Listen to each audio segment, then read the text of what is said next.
Kyrie's a bit of a two-parter. The sense of desperation that a team plays with down 3-0, are you able to replicate that in another game? Like, how do you bring that same exact mentality in next game? Yeah, but just by putting it in perspective, just what we're up against, history's going to be made either way, so we would like to be on the right side of it. But it just comes from just the same sentiment, same phrase I was using the other day, just putting our best foot forward. Felt like Game 3, we had a good chance to close out that game to at least put us in a competitive spot. But we waited until Game 4 to ultimately play our best game. Took long enough, for all of us to get to the party together and to play for each other the way we did tonight. But it's definitely a possibility that we can replicate it, but we understand that we're going against the same great Boston team that's going to make it tough, and we're going into their home den, and we have another opportunity to extend the season. That's all we can ask for. So we handled our business tonight, but the job is still an uphill battle, and we understand that. I saw that you... Let's go in the middle. Blake Elliott, 105.3 The Fan. Kai, I asked you on Wednesday about your mindset. Right here in the middle. I asked you on Wednesday about your mindset and staying positive and extending the series, and you shared a metaphor to get the bazooka, the 50 cal. Do you think that job was executed tonight, and then how does that help kind of the way y'all won tonight in a hostile Boston crowd for Game 5? Yeah, no, it was how we started off the game, and our ability to go home, get some rest, not having the same 48 hours to get our bodies ready and recover. So it felt like it was pretty much the regular season in terms of that aspect. And, what I was referring to in that metaphor is just go home and get all the armor, and get all the ammo that you need and get ready for this, because we're going to have to keep firing away to give ourselves a chance on the offensive end. But I think for us, we wanted to make it very much more respectable than it has been in the past few games in terms of limiting our mistakes on the defensive end. We've been one of the best teams in the league of getting stops, and that's been our identity. And we play better, I think, offensively, and it's just my opinion. I think it can vary across the team, but I think we play better offensively when we're getting stops and able to push the pace and get easy opportunities in transition, which we weren't doing the past few games as often. So it felt good to be on the positive end of seeing our hard work reward us, and especially on the defensive end. Third row here, Dave. Kyrie, Dave McBennett with ESPN. You're so familiar with it, what it's like to be in the eye of the storm, playing at the ultimate stage in the NBA. That said, how would you describe Luka's response tonight? I think he made a few people eat their words in a healthy way. I'll say that in a healthy way. I don't want to curse up here or anything like that or get anyone into any,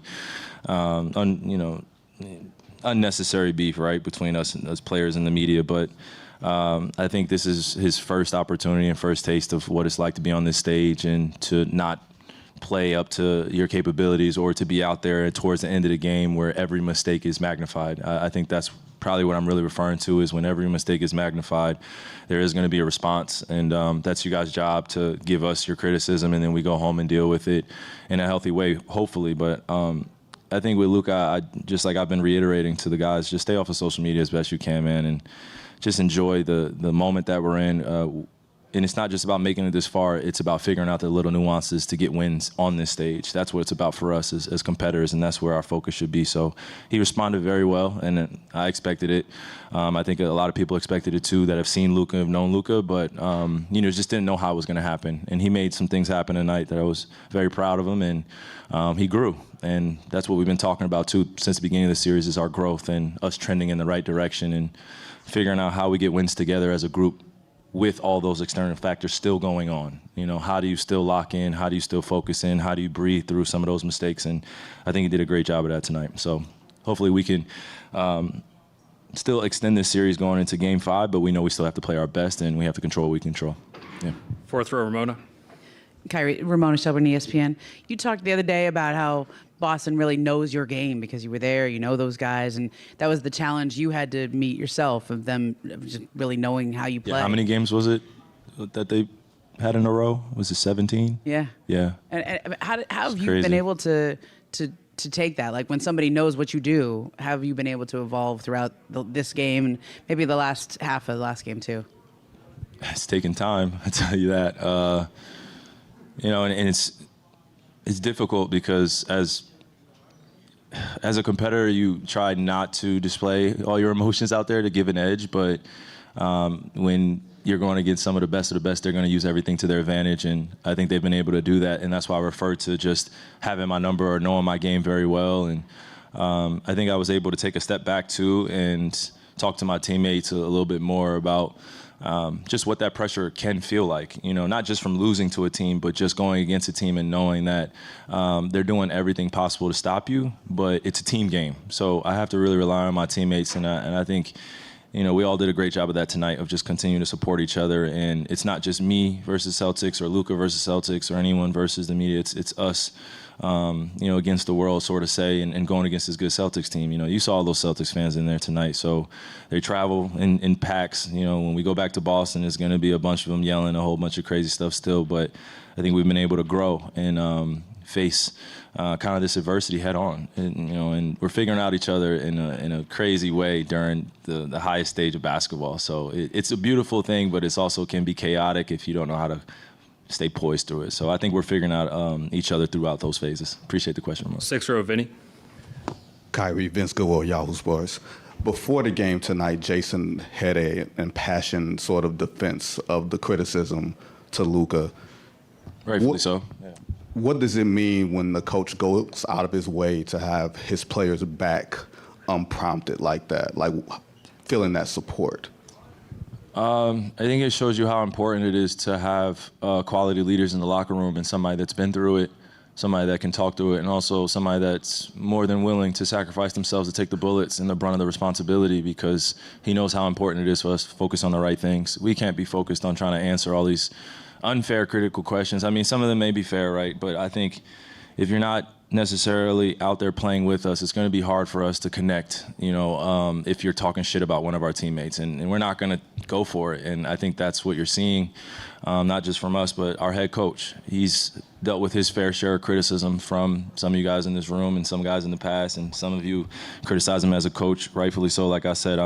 But I think if it goes over a certain boundary, you're going to see real humans step up and protect their brother or their sister. So I think that's what you saw from J. Kidd. I'm proud of him, and I have the same sentiment, man. That's our little brother right there, and he's in the finals. He's going to make mistakes, and that's why I also had that kind of peaceful sentiment about me after the game. I'm not about to go up to Luka and just say it's all your fault. That's not how it works in our locker room, and we dang sure don't want to start those bad habits now. I've been on teams where we've allowed the media or opinions to infiltrate what we have going on, and it has not worked out well. So I think if we put our best foot forward and focus on the things we control, then we got a good thing going here. 1st row on the right, Mike. Mike Curtis, Dallas Morning News. Kyrie, Derek Lively had 2 3-point attempts this season in his career. When he hoisted that shot up, what were you thinking? And what can a shot like that on this stage do for his confidence going forward? I mean, if you're familiar with D-Live's game, then in high school he was shooting those threes. He was on a pretty good team, too, that ended up winning a few championships together.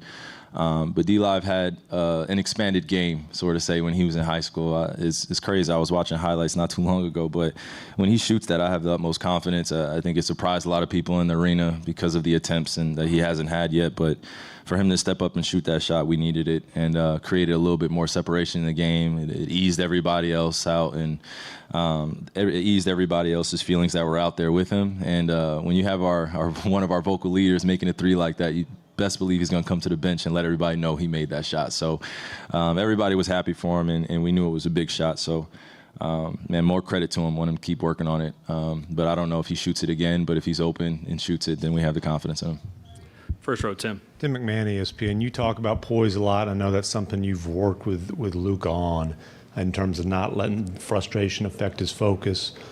He vowed to stay out of it with the refs today. He did that. When he's locked in on the game and not the refs, what impact does that have on him? What impact does that have bleeding over to the rest of you guys?